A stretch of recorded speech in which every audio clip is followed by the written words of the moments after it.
참 이렇게 코로나 사태 이후에 온 성도들이 함께 예배당에 나와서 또 우리 찬양대가 함께 찬양하면서 또 이렇게 예배하니까 정말 하나님께서도 기뻐하시고 영광 받으실 줄로 믿습니다. 여러분, 무엇보다도 이렇게 우리가 예배를 회복하면서 또한 하나님 앞에서 부활 기념 예배로 이렇게 영광을 돌리게 되었는데요, 우리 한번 하나님께 다시 한번 영광의 박수 올려드릴까요? 네.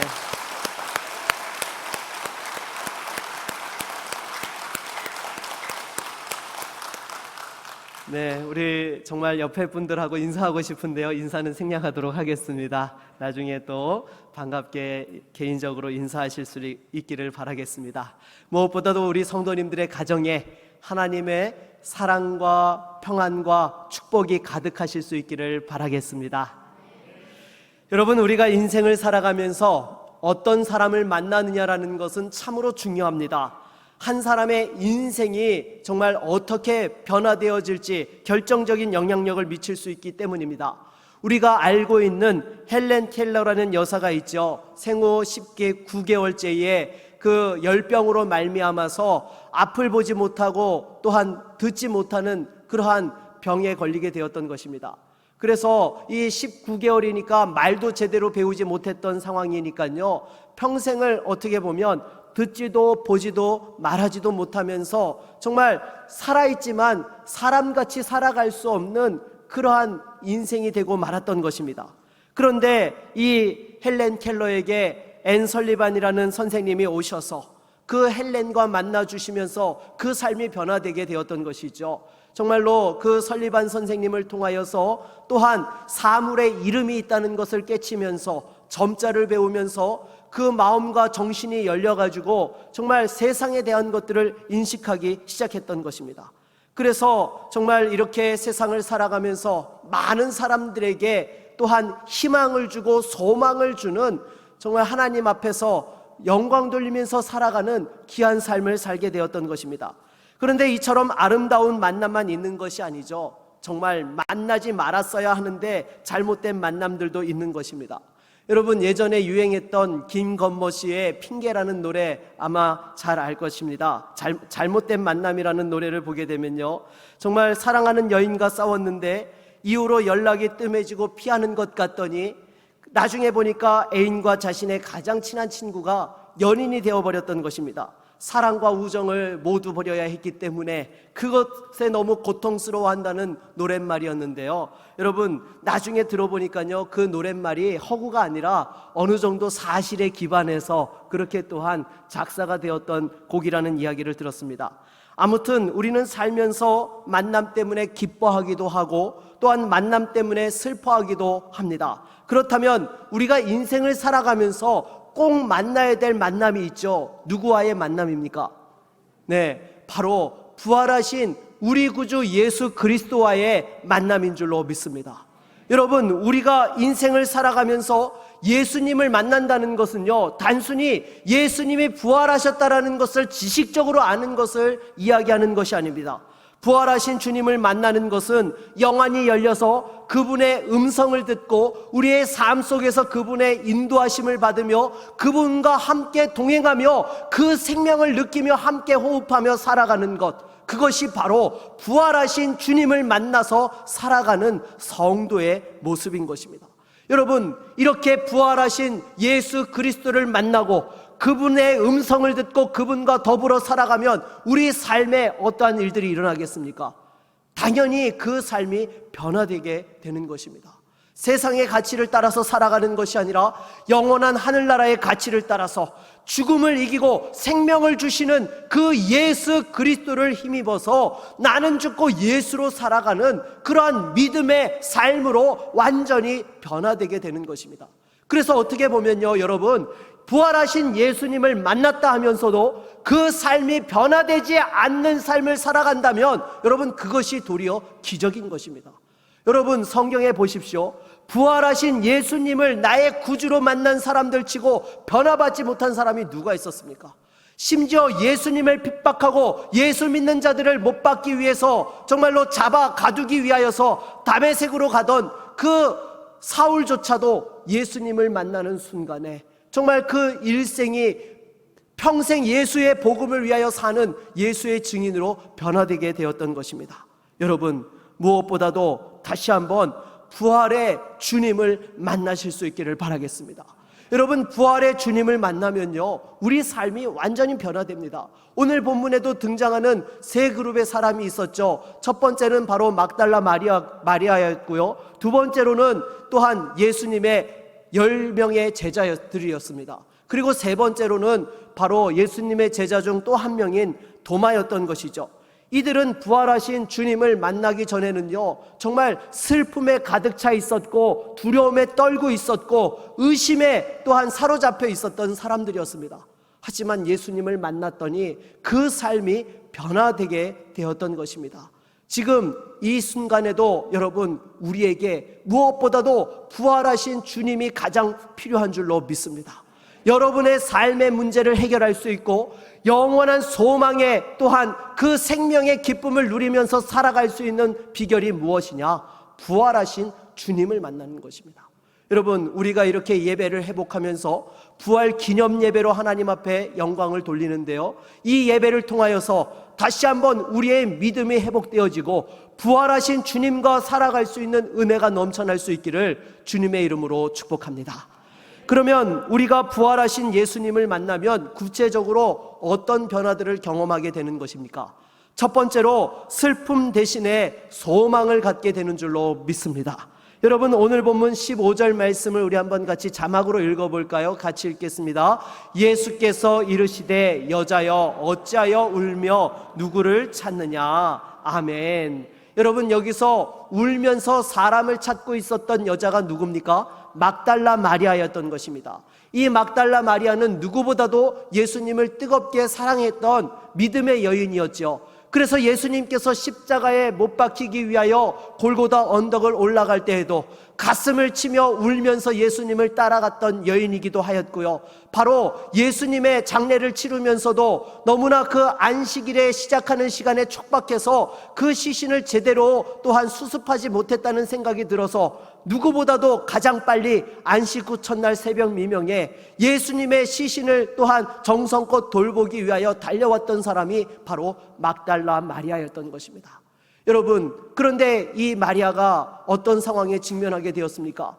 정말로 예수님의 시체를 또한 정성껏 돌보기 위해서 왔는데 그 시신이 있어야 될 곳에 보이지 않는 것이었습니다.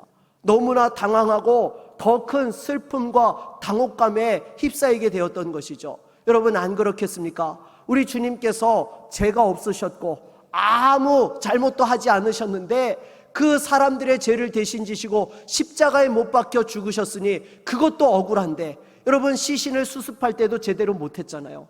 여러분, 교통사고 나서 시신을 이렇게 염한 것을 보신 분들은 아실 겁니다. 그것이 다른 그냥 가만히 주무시다가 돌아가신 분하고는 다르게 시간이 많이 걸립니다. 왜냐하면 여기저기 또한 상처나고 또 사고로 찢겨져 있기 때문에 수습하려면 시간이 많이 드는 거죠.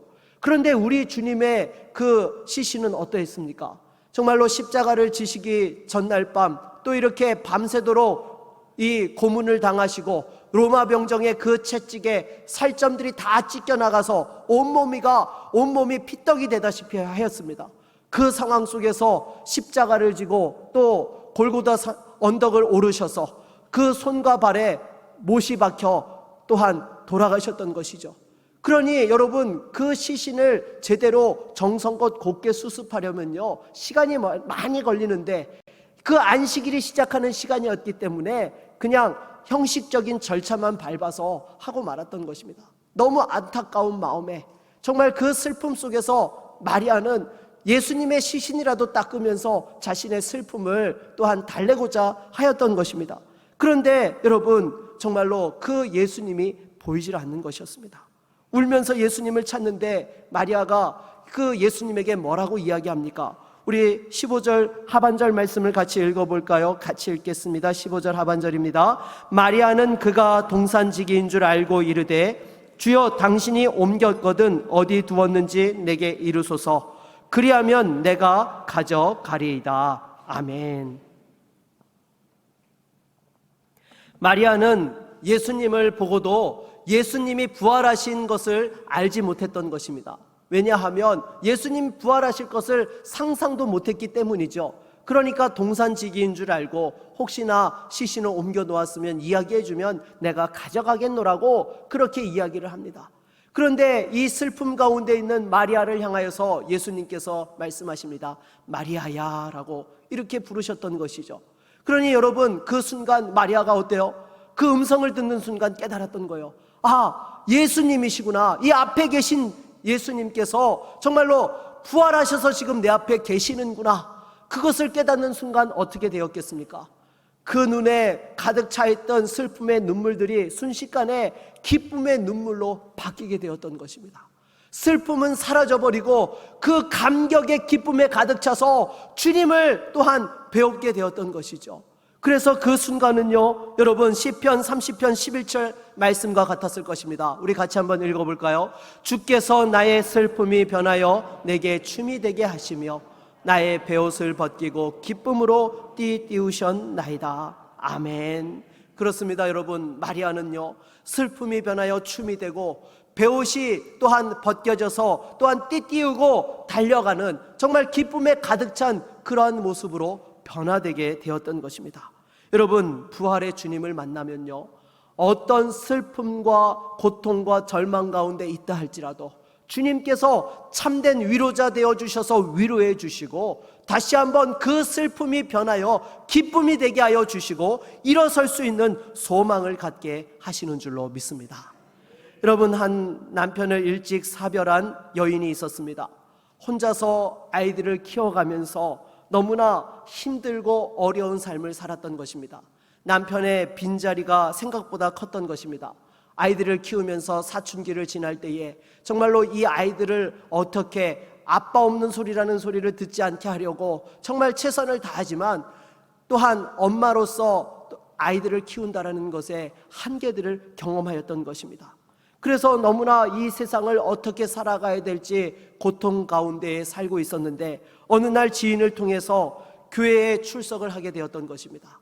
그렇게 교회에 나오면서 부활하신 예수님을 만나게 되었던 것이죠.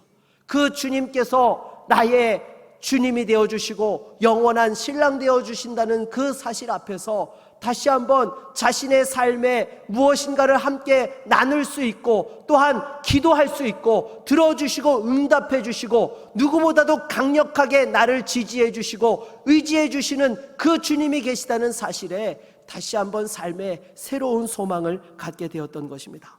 여러분, 이렇게 예수님께서 나의 주님 되신다는 것을 경험하니까 더 이상 사람들이 두렵지 않은 것이었습니다. 그 가운데 다시 한번 기쁨으로 삶을 살아가게 되었다라는 이야기가 있습니다. 사랑하는 여러분, 우리도 살아가면서 누구나 사랑하는 가족을 먼저 떠나보내고 말할 수 없는 그 슬픔과 아픔을 간직하며 살아가는 분들이 많이 계실 것입니다. 정말 가끔 문득 사랑하는 그 아버지, 사랑하는 어머니, 또 사랑하는 남편, 사랑하는 아내, 사랑하는 자녀가 먼저 떠났던 그 빈자리가 생각나면서 그리워지고 나도 모르게 펑펑 울면서 그 슬픔 가운데 잠길 때가 있으실 것입니다. 하지만 여러분, 다시 한번 부활하신 주님을 만나실 수 있기를 바라겠습니다. 부활하신 주님께서 여러분의 그 눈의 눈물을 닦아주시고 그 슬픔을 변하여서 기쁨이 되게 하시고 소망이 되게 하시고 천국을 바라보고 의지하며 나아갈 수 있도록 변화시켜 주실 줄로 믿습니다. 어떠한 상황들 속에서도 다시 한번 부활하신 주님을 통하여서 소망을 품고 일어설 수 있는 믿음의 성도님들이 되시기를 주의 이름으로 축원합니다. 두 번째로, 부활하신 주님을 만나게 되면요, 우리의 삶에 두려움이 떠나가고 사명을 회복하게 되는 줄로 믿습니다. 여러분, 오늘 본문 19절 말씀을 같이 한번 읽어볼까요? 19절입니다. 이날 곧 안식 후 첫날 저녁 때에 제자들이 유대인들을 두려워하여 모인 곳에 문들을 닫았더니 예수께서 오사 가운데 서서 이르시되 너희에게 평강이 있을지어다. 아멘. 여러분, 예수님의 제자들은 예수님께서 십자가에 달려 돌아가신 뒤에 사람들이 무서워서 두려워 덜덜 떨면서 숨어 지냈던 것입니다. 왜 그렇습니까? 당연하죠. 예수님께서 아무 죄가 없으셨는데 유대인들의 그 시기심 때문에 십자가에 달려 죽으셨던 것입니다. 그러니 그분의 제자들이었던 그 제자들 역시 어때요? 또한 똑같이 붙잡혀 가서 어떠한 일을 만나게 될지 모르는 상황이었던 것이죠. 그러니까 사람들이 두려워가지고 문을 꼭꼭 쳐닫고 숨어 지냈던 것입니다. 그렇게 떨고 있었던 이들에게 부활하신 주님께서 찾아오셔서 너희에게 평안이 있을지어다 라고 말씀하시면서 그들 가운데 나타나 주셨던 것입니다. 그러면서 십자가에 못 박혔던 그 손과 또 창에 찔렸던 옆구리를 보여주시면서 우리 주님께서 부활하셨음을 그들에게 보여주셨던 것입니다. 그런데도 여러분, 이 예수님의 제자들이요, 기뻐하면서도 정말로 예수님이 육체적으로 부활했는지를 제대로 확신하지를 못했습니다. 그래서 병행 구절인 누가복음 24장 41절로 43절을 보게 되면요, 우리 한번 읽어볼까요? 그들이 너무 기쁨으로 아직도 믿지 못하고 놀랍게 여길 때에 이르시되 여기 무슨 먹을 것이 있느냐 하시니 이에 구운 생선 한 토막을 드리니 받으사 그 앞에서 잡수시더라. 아멘. 여러분, 제자들이요, 예수님을 만나고는요 너무 기뻤는데 예수님이 정말로 육체적으로 부활하셨는지를 잘 믿지를 못했던 것입니다. 왜냐하면 자신들 앞에 예수의 영이 찾아와서 지금 자신들을 만나주시는 것으로 생각했던 것이죠. 그러니까 예수님께서 어떻게 하셨어요? 그들에게 먹을 것을 달라고 해서 먹을 것을 드셨던 것입니다. 여러분, 만약 예수님께서 제자들에게 영으로 찾아오셨다면 그 음식을 드실 수 있으셨겠습니까? 못 드시죠. 다시 한번 음식을 드심으로 말미암아서 내가 육체적으로 부활한 예수니라라고 이렇게 그들에게 분명하게 확증시켜 주시고 보여주셨던 것입니다. 그래서 이들에게 정말로 두려움 가운데 있던 그들에게 평강을 주시면서 두 가지를 더 말씀을 하십니다. 여러분, 21절 말씀을 보게 되면요, 예수께서 또 이르시되 너희에게 평강이 있을지어다. 아버지께서 나를 보내신 것 같이 나도 너희를 보내노라 라고 이렇게 말씀하십니다. 여러분, 아버지께서 나를 보내신 것 같이 나도 너희를 보내노라. 무슨 말씀입니까? 예수의 증인으로서 복음의 사명을 감당할 수 있도록 보내시겠다라는 것입니다. 여러분, 사실 예수님께서 제자들을 처음 그들을 불러 모으실 때 그들에게 하셨던 말씀이 무엇입니까? 나를 따라오라. 내가 너희로 사람을 낚는 어부가 되게 하리라 라고 말씀하셨습니다. 여러분, 사람을 낚는 어부가 된다는 것은요, 바로 예수 그리스도의 복음을 이 땅 가운데 전하고 하나님의 그 천국의 대사로서의 사명을 감당하도록 부르셨다라는 것이었습니다. 그런데 이들이 지금 두려움에 빠져 있다 보니까 그 사명을 감당하기보다는 사람들이 무서워서 꼭꼭 숨어 지냈던 것이죠. 그들에게 오셔서 다시 한번 평강을 허락하시면서 사명을 일깨워 주셨던 것입니다. 사랑하는 여러분, 우리가 두려움 가운데 부활하신 주님을 만나면요, 다시 한번 잃어버렸던 사명을 회복하게 되어지는 줄로 믿습니다. 여러분, 그런데 우리 주님께서는요, 사명만 말씀하시는 것이 아니라 감당할 수 있는 능력까지도 부어주시는 주님이신 줄로 믿습니다. 그래서 이어지는 22절 말씀을 보면요, 무엇이라고 말씀하십니까? 성령을 받으라 라고 이렇게 말씀하고 있는 것을 보게 됩니다. 여러분, 이 예수님의 제자들이 사도행전을 보게 되면 예수님이 십자가 달리시기 직전과 또한 십자가 달리셨던 이후와 그리고 나서 부활하신 주님을 만났을 때의 모습들이 각각 달랐던 것을 보게 됩니다. 특별히 예수님이 부활하신 것을 만나고 난 이후에 성령을 받고 나서 어떻게 되었습니까? 세상 사람들이 감당할 수 없는 그러한 믿음의 삶을 살게 되었던 것이죠. 공회 앞에서도 우리가 이 일의 증인이라 라고 담대하게 이야기하면서 죽을 것을 두려워하지 아니하고 하나님의 살아계신 그 진리의 말씀을 담대하게 선포하였던 것입니다. 사랑하는 여러분, 바로 우리 주님께서 두려움에 떨던 제자들에게 찾아오셔서 평안을 주시고 사명을 회복시켜 주시고 감당할 수 있는 힘까지 부어주신 줄로 믿습니다. 저와 여러분에게도 마찬가지입니다. 여러분, 지금 두려움이 있습니까? 당연하죠. 여러분, 솔직히 지금 시대를 살아가면서 두렵지 않은 사람이 누가 있습니까? 코로나 사태로 인하여서 그 질병에 대한 두려움도 있을 뿐더러 또한 이 이후에 후폭풍으로 닥쳐오고 있는 경제적인 어려움과 삶의 미래에 대한 불안한 그 마음들이 없는 사람이 누가 있겠습니까?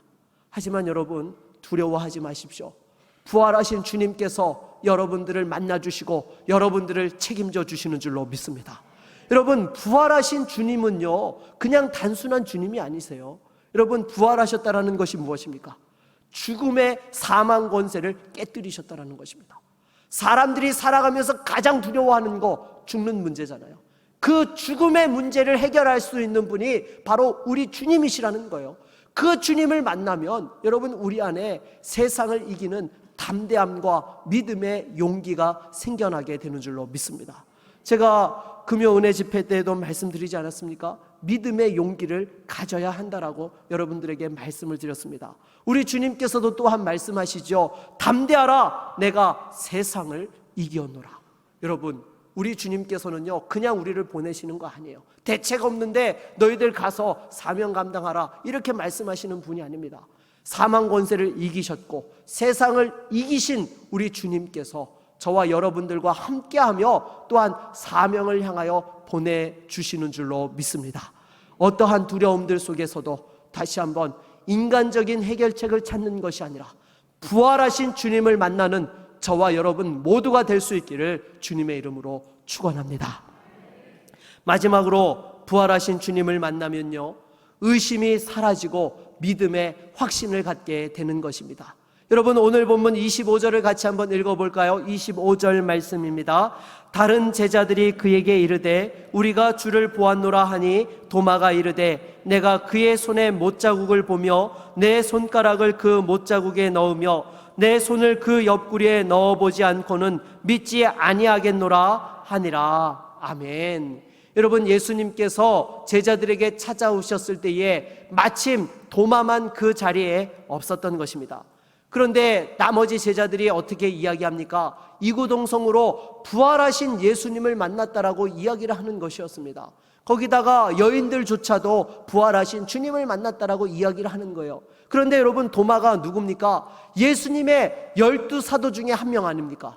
그런데 어떻게 나만 빼놓고 다 예수님을 만났다고 하니까 여러분, 도마의 마음에도 아마 그런 마음이 있었을 것입니다. 어떻게 나만 예수님을 만나지 못했을까? 서운한 마음에 도리어 정말 내가 예수님의 그 못자국 난 손에 손을 집어넣어보고 또한 그 창자국에 났던 옆구리에 손가락을 집어넣어서 확인하지 않고서는 내가 믿을 수 없다. 너희들 말하는 거 나 믿지 못하겠다. 도리어 그렇게 이야기한 부분들이 있지 않나 싶습니다. 물론 어찌되었든 도마는요, 예수님의 부활을 의심하고 또 의심했던 사람이었던 것입니다. 그런데 여러분, 이렇게 우리가 신앙생활을 하다 보면요, 때로 의심과 또한 여러 가지 미혹하는 그런 상황들 속에 빠질 때가 있는 것이죠. 저도 청소년기에 신앙생활을 하다가 예수님께서 부활하셨고 정말로 하나님이 천지를 창조하신 것에 대해서 의심을 품어보았던 적이 있었습니다. 왜냐하면요, 어렸을 때에는 태초에 하나님이 천지를 창조하시니라 말씀하시니까 아멘 하고 받았습니다. 왜요? 성경 말씀이니까요. 그런데 이렇게 나중에 크다 보니까 초등학교 고학년에 올라가고 중학교 들어가고 하다 보니까 학교에서 뭘 배워요? 네, 진화론을 배우는 거예요. 그러면서 여러분, 과학 시간에 선생님께서 이 진화론을 가르칠 때에 어떻게 가르치세요? 그냥 많은 이론 중에 하나라고 가설이라고 가르치지를 않습니다. 그냥 진리인 것처럼 가르쳐요. 이 세상이 존재케 되어지고 생명이 존재케 되어진 원리인 것처럼 그렇게 이야기를 하는 거죠. 그러다 보니까 이 성경과 충돌이 되어져서, 그러면 학교 선생님이 진리를 가르쳐 주시는 분이신데 정말 잘못된 것을 가르칠까 하면서 이 어린 마음 안에서 충돌이 일어났던 것입니다. 그래서 제 나름대로 곰곰이 따져보았던 거예요. 정말로 하나님이 천지를 창조하신 것이 맞을까? 생물이 어떻게 존재하게 되었을까? 하나하나 스스로 의심을 하고 따져보는데요, 제 안에 나름대로 냈던 결론이 무엇인가 하면요, 하나님이 없이는 이 세상의 존재가 설명되지 않는다였습니다. 여러분, 그렇지 않습니까? 이 세상에요, 여러분, 모든 것이 우연히 존재하게 되었다라고 그 우연의 우연으로 설명하는 것하고요, 하나님이 천지를 만드셨다라는 것하고 어느 것이 설명이 쉽습니까? 하나님이 만드셨다라는 것이 쉬운 거예요. 하나님이 존재하시는 것만 밝혀지면요, 나머지 것은 다 설명 끝인 거예요. 그런데 우연의 우연을 거듭해서 어떤 생물이 존재하게 되었다라고 했을 때는요, 그거 하나에 대한 설명만 되어진다 할지라도요, 다른 것에 대해서도 다 하나하나 다 설명이 되어져야 되는 거예요. 여러분, 가정해 보십시오. 철광석이 있는데요, 이 철광석을 수천억 년 동안 두었더니 어느 날 갑자기 그 번개를 맞으면서 철광석이 분리되어지면서 그것이 전자적인 그 회로를 구성을 하게 되었고, 거기에 갑자기 소프트웨어가 들어가가지고 이것이 우리가 사용하는 스마트폰이 저절로 생겨나게 되었다라고 여러분 가정해 보십시오. 여러분, 이것이 믿어지십니까?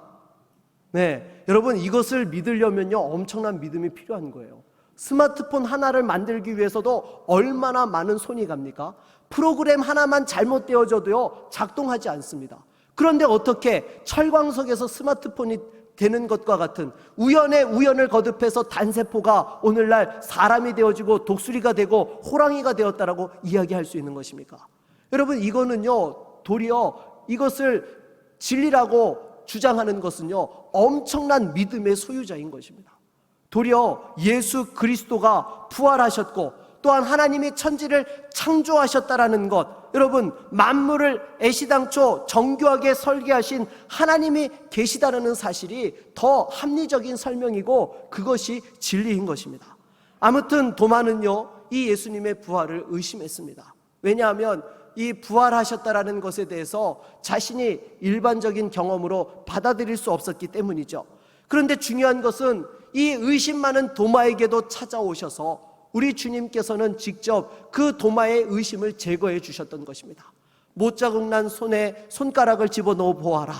내 옆구리에 그 창자국 난 자리에 손을 넣어서 만져보고 의심하지 말고 믿는 자가 되어라 라고 말씀하시면서 그 도마의 의심을 완전히 제거해 주셨던 것입니다. 여러분, 그래서 이 전승에 따르게 되면 예수님을, 부활하신 예수님을 만난 도마가 어떻게 되었습니까? 인도에 가서 복음을 증거하다가 순교하게 되었다라고 그렇게 또한 전해져 내려오는 것입니다.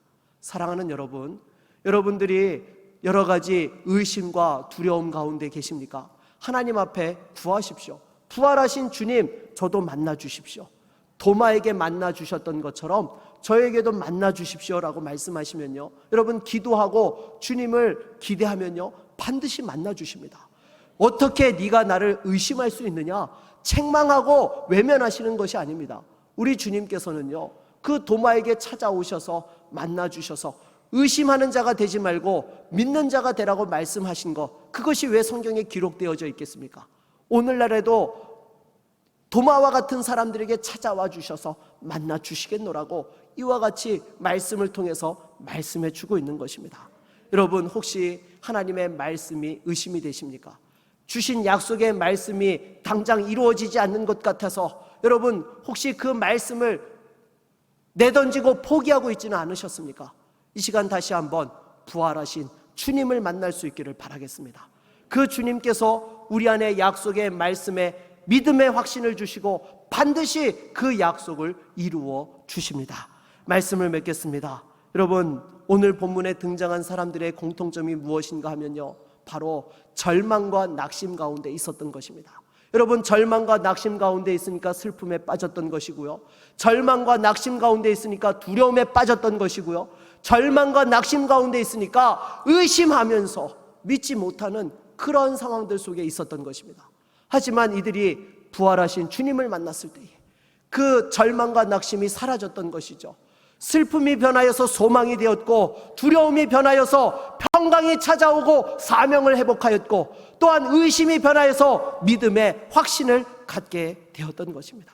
사랑하는 여러분, 다시 한번 이 코로나 사태 이후에 우리가 함께 부활 기념 예배를 드리면서 또 예배를 회복하면서 무엇보다도 부활하신 주님을 붙잡고 믿음으로 달려갈 수 있기를 바라겠습니다.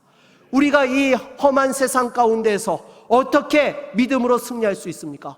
부활하신 주님을 다시 한번 붙잡는 것입니다. 그 주님이 나와 함께 하셔서 내 삶에 그 영안을 열어주셔서 하나님의 일하심을 보게 하시고 주님의 음성을 듣게 하시고 내 삶에 호흡하며 역사하여 주시는 것을 경험할 때만이 다시 한번 우리는 세상을 이기며 이 모든 어려움 속에서도 다시 한번 세상이 감당할 수 없는 하나님의 사람으로 하나님의 진리를 밝히 드러내며 주님의 영광을 위하여 살아갈 수 있게 될 줄로 믿습니다.